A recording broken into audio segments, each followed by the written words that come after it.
ঈদের সলাতের জন্য গোসল করাটা হচ্ছে মুস্তাহাব। যেমনটা পাওয়া যায় ইবনে ওমর রাদিয়াল্লাহু আনহুমা থেকে বিশুদ্ধ সূত্রে বর্ণিত হয়েছে। তিনি বলছেন যে ঈদুল ফিতরের দিন ঈদগাহে যাওয়ার পূর্বে গোসল আমরা করতাম, যেটি এসেছে মুয়াত্তা ইবনে মালিক হাদিস নাম্বার 428। সুতরাং আমরা যেন গোসল করি, যেটা একটা মুস্তাহাব কাজ, পছন্দনীয় কাজ।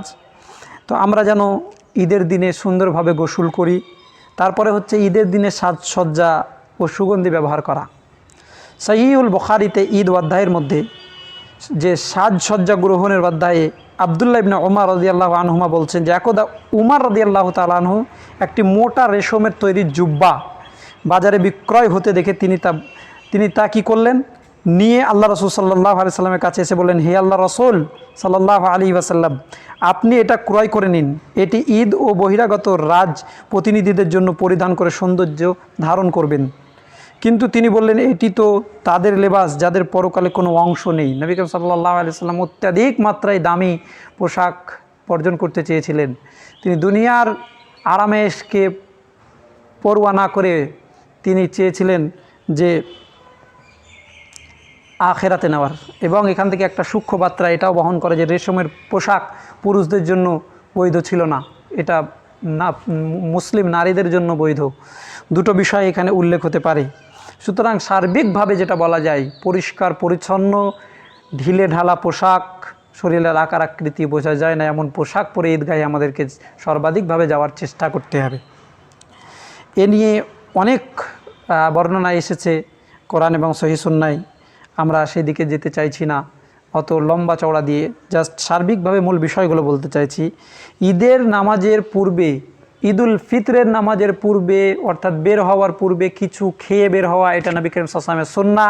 ঈদুল আজহার সালাতের ক্ষেত্রে কিছু না খেয়ে ঈদের মাঠ থেকে ফিরে এসে কুরবানি পশু জবে করার পরে খাওয়াটাই হচ্ছে নবী করিম সাল্লাল্লাহু আলাইহি ওয়াসাল্লামের সুন্নাহ।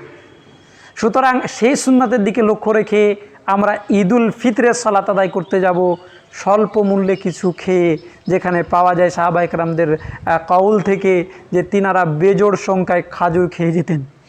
কেউ 3টে, কেউ 5টা, কেউ 7টা, কেউ মানে এর অধিক, কিন্তু বেজোড় সংখ্যায় পাওয়া যায়। সুতরাং সার্বিকভাবে যেটা বলা যায় যে বেজোড় সংখ্যায় খেজুর আমরাও খেয়ে সেই সাহাবায়ে কেরামের সুন্নাতের কাছাকাছি আমরা অবশ্যই থাকার চেষ্টা করব। ঈদের দিন যেন আমরা কিছু খেয়ে যাই ঈদুল ফিতরের দিন, আর ঈদুল আজহার দিন মাঠ থেকে ফিরে আসার পরে কুরবানি করার পরে যেন আমরা খেয়ে সেই সুন্নাহকে আবার পুনরায় চালু করতে পারি। আল্লাহ রাব্বুল আলামিন তৌফিক দান করেন। তারপরে যে কথাটা বলবো, ঈদগাহে বের হওয়া। যদি ঈদগাহ খুব নিকটে হয়, পায়ে হেঁটে যাওয়া আমাদের জন্য সাধ্যের মধ্যে থাকে, তাহলে পায়ে হেঁটে যাওয়াটাই হচ্ছে সুন্নাত। এক রাস্তা দিয়ে গিয়ে অন্য রাস্তায় ফিরে আসাটাও হচ্ছে নবী করিম সাল্লাল্লাহু আলাইহি ওয়াসাল্লামের সুন্নাহ। এবার যে বিষয়টা এখন ব্যাপকভাবে বলবো সেটা হচ্ছে ঈদগাহের মাঠে মহিলাদের জমায়েত, যেটা আমাদের এক শ্রেণীর মুসলিম নামধারী ভাইয়েরা মনে করেন যে এটা চূড়ান্ত পর্যায়ের একটা অন্যায়। অথচ কোরআন এবং সহিহ সুন্নাহ, সহিহ হাদিসে একাধিক বর্ণনা এসেছে মহিলাদেরকে ঈদগাহের সলাতে উপস্থিত করতে হবে, পুরুষদের সঙ্গেই মহিলাদের জামাত করতে হবে। এত সহিহ হাদিস থাকার পরেও কেন এই সুন্নাহকে জীবিত করতে পারছেন না, এটাই আমাদের কেন পারছি না, এটা আমাদের দুর্ভাগ্য। যদিচ এখন বর্তমান প্রেক্ষাপটে বলা যেতে পারে ঈদের সালাতের জন্য সরকারিভাবে ঘোষিত 50 জনের বেশি জমায়েত করা যাবে না। সেই ক্ষেত্রে আমরা 50 জন মিলে যদি সালাত আদায় করি, বাকি মানুষ কি করবে?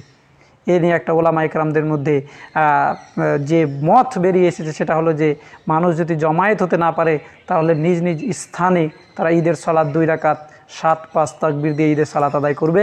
ঈদের সালাত আদায় করে নিয়ে সেখানে পৃথকভাবে খুতবা দেওয়ার প্রয়োজন নেই। যদি পরিবার নিয়ে করতে পারে তো পরিবারের মাঝেই ঈদের সালাত আদায় করবে, যদি জামায়াত হতে না পারে। আর যদি পুরুষেরা জামায়াত হতে পারে তাহলে মহিলাদেরও সেখানে জামায়াত হওয়ার ব্যবস্থা করতে হবে।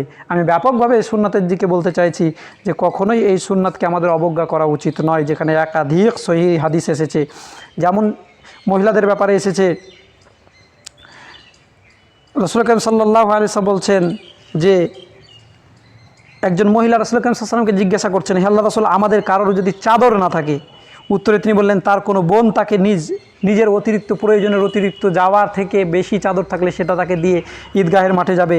এ সম্পর্কে সহিহুল বুখারী 324, 974 নম্বর এবং সহিহ মুসলিম 890 নম্বর হাদিসে বিষয়গুলো উল্লেখিত হয়েছে। সুতরাং ঈদগাহে যাওয়ার একটা ব্যাপক অর্থ বহন করে। চাদর নেই এটা একটা বলা যেতে পারে। নবী সাল্লাল্লাহু আলাইহি ওয়াসাল্লাম বলছেন, চাদর তোমার যদি বেশি থাকে তুমি তোমার বোনকে দিয়ে সাহায্য করো, তাকেও ঈদগাহের মাঠে নিয়ে চলো।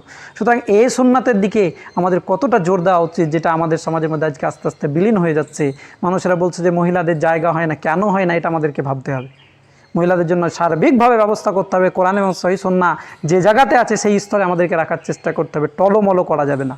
যেটা সুস্পষ্ট নয় সেটা নিয়ে মতবিরোধ থাকলে সেটা আলাদা কথা, কিন্তু যেটা সুস্পষ্ট হয়েছে সেটার ক্ষেত্রে কোনো মতবিরোধ নয়।